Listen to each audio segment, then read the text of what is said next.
Hello, हाय, आदाब, नमस्ते, सत श्री अकाल एंड आप सभी को मेरा ढेर सारा प्यार।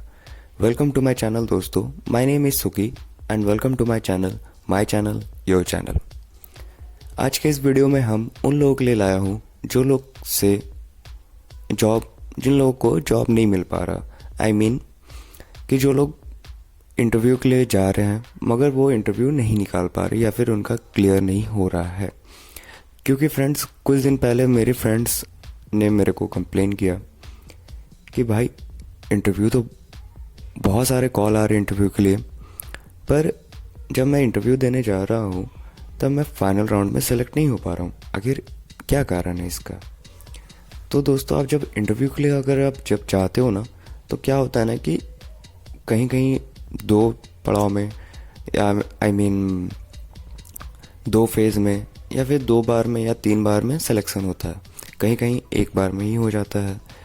It depend upon the requirements and your interview.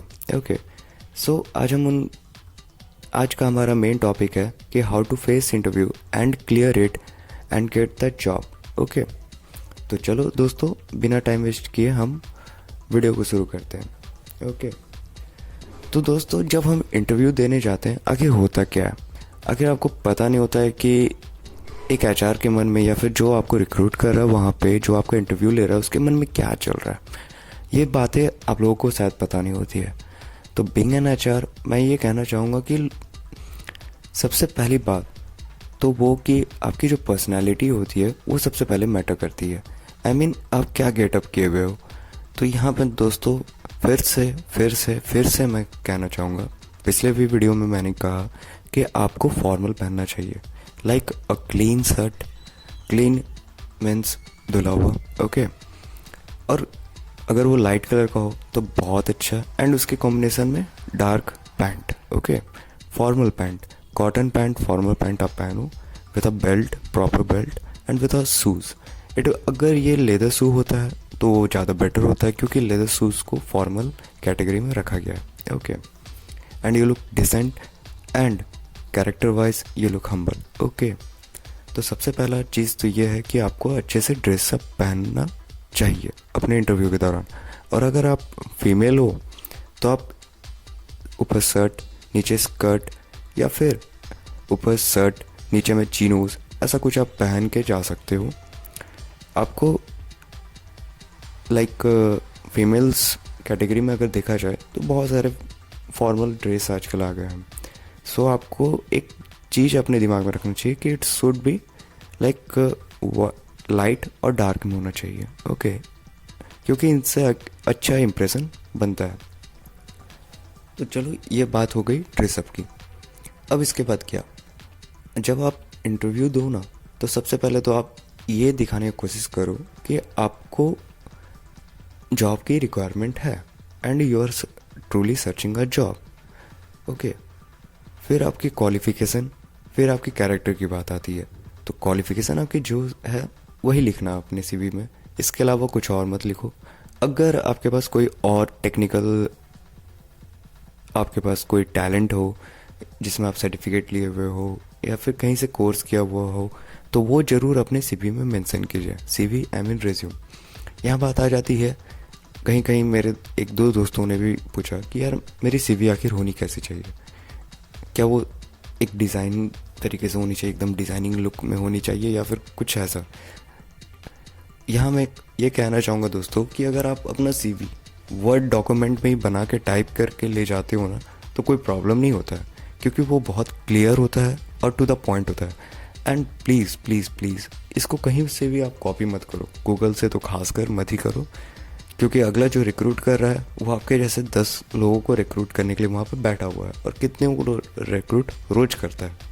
Okay, and third thing, you have to be humble and patient at that interview. Okay, तो चलो, ये तो बात हो गई कि आप इंटरव्यू दो तो आप कैसे रहो। अब आपको मैं ये बताता हूँ कि बीइंग एन एचआर में क्या, मतलब एक एचआर जो रिक्रूटर होता है वो क्या सोचता है। पहला चीज़ तो वो ये देखता है कि आपका कैरेक्टर, दूसरा चीज़ देखता है कि आपका क्वालिफिकेशन, थर्ड चीज़ देखता है कि आप में कोई एक एक्स्ट्रा टैलेंट है कि नहीं, कि लाइक आपको कोई एक सॉफ्टवेयर आता है कि नहीं। जैसे कि आप प्रोडक्शन मैनेजर ही ले लो।